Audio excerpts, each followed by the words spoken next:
E se esta corrida constante por mais dinheiro nos estivesse, na verdade, a deixar mais pobres? É uma ideia que vai contra tudo o que nos ensinaram sobre o que é ter sucesso. Pois bem, nos próximos minutos vamos descobrir exatamente isso. Vamos desvendar princípios práticos e intemporais para uma vida verdadeiramente rica e que vem de um sítio que ninguém esperava. Preparem-se, porque a vossa ideia de abundância pode estar prestes a mudar. Este é o nosso roteiro. Vamos começar por descobrir uma riqueza esquecida, depois vamos ver a parceria como uma forma de mestria, encontrar beleza onde ela parece não existir, ganhar coragem para quebrar regras e, por fim, entender o que é isto de viver uma vida flutuante.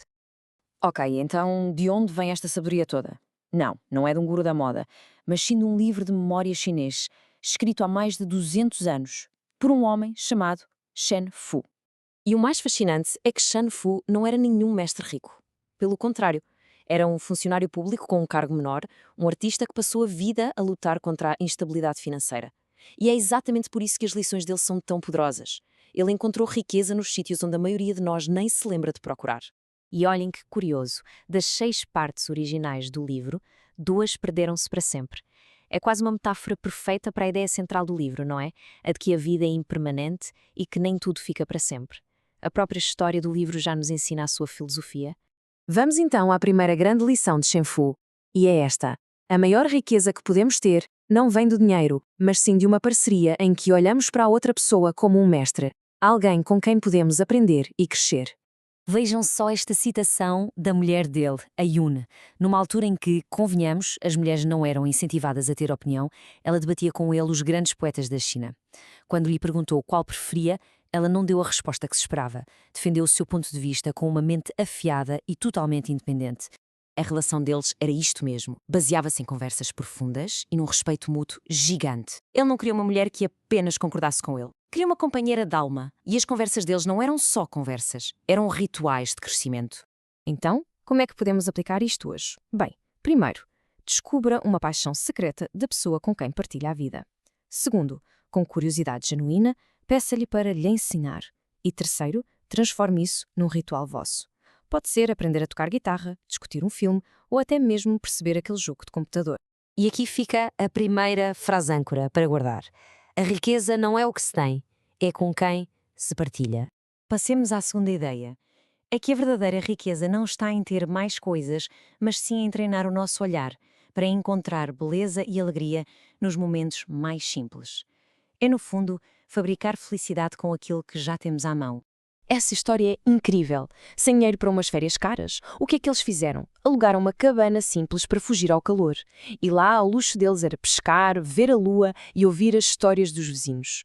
Eles não precisaram de nada para criar um dos verões mais ricos das suas vidas. Eles fabricaram essa riqueza. E como é que nós podemos fazer isto? Primeiro, escolher um pequeno ritual diário de observação. Pode ser só ver o nascer do sol. Segundo, encontrar arte nas coisas banais, como apanhar flores no caminho para casa. E terceiro, e talvez o mais importante, partilhar estas pequenas alegrias. Uma beleza partilhada vale a dobrar. E aqui fica outra ideia forte. Uma vida rica é, na verdade, uma coleção de momentos pobres, mas que foram intensamente bem vividos. A qualidade da nossa atenção é que dita a qualidade da nossa vida. E isto leva-nos à terceira ideia, que é talvez a mais libertadora de todas. A alegria que sentimos quando temos a coragem de quebrar as regras sociais para vivermos uma vida mais autêntica. Esta frase da Yun diz tudo. Havia um festival na cidade, mas era um evento só para homens. E ela não se conformou. Lamentou-se com uma frustração genuína por causa de uma regra que para ela não fazia sentido nenhum. E a resposta de Shen Fu foi genial. Em vez de dizer pronto paciência, ele ajudou-a a quebrar a regra. Ajudou-a a vestir-se com as roupas dele e a disfarçar-se de homem para irem juntos. Eles transformaram uma regra social estúpida numa aventura cúmplice, numa memória só deles. A aplicação prática? Primeiro, identificar uma pequena regra social que sentimos que nos limita. Segundo, planear uma missão secreta para a quebrar, sem fazer mal a ninguém. Pode ser algo tão simples como usar aquela peça de roupa que adoramos, mas que achamos demasiado para os outros. E terceiro, saborear essa pequena sensação de liberdade. Porque no fim de contas, e esta é a frase-chave aqui, a autenticidade é a forma mais elevada de riqueza. A liberdade de sermos quem somos não tem mesmo preço. Muito bem, vamos agora juntar tudo isto e perceber a filosofia central do livro.